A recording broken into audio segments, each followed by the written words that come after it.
All right, Jim, let's go to our next question here. This was sent to CornyDriveThru at gmail.com from David. Do you think this version of John Cena is that of Johnny Valentine? Working really slow and methodical, and it picks up towards the end?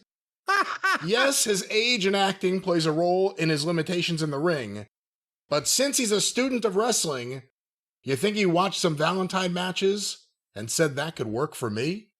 There is absolutely no resemblance whatsoever between the style in ring of Johnny Valentine and John Cena. And Valentine may not have done a lot, but there was no element of we're going to lighten up on the blows here and there's going to be plenty of daylight and, oh, let's take some gingerly bumps because we don't want to get hurt. No, I mean, there's no comparison at all in the styles. And a lot of people haven't seen enough Johnny Valentine. They've heard the name, but to really even illustrate it. But no, John, and again, you can't blame him.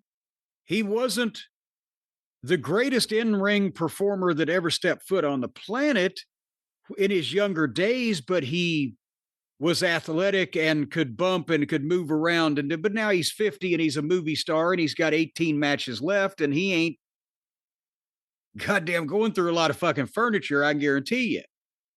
But that doesn't mean that he's doing what Johnny Valentine did, which was a completely different style of match where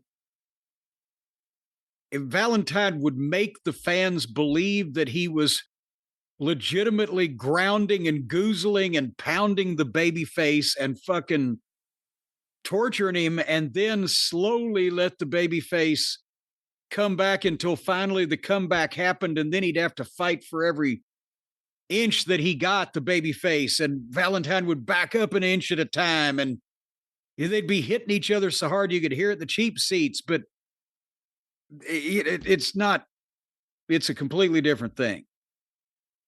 And here's something I just thought of, though. Brian, I know we've been saying 50-50. How old is John Cena legitimately? Is it 49, 48, 51? Where's he at in there? John Cena is 48. Okay, how old was Johnny Valentine in 1975 when the plane crash happened, where he was the top heel in the Carolina territory working every night against Wahoo McDaniel and Tim Woods and all the rest of those fucking guys? He was born in 28. So he was 47. Yeah, you could still run into Valentine with a small fucking rental vehicle when he was 47 and he wouldn't have sold it. So it's a completely different style.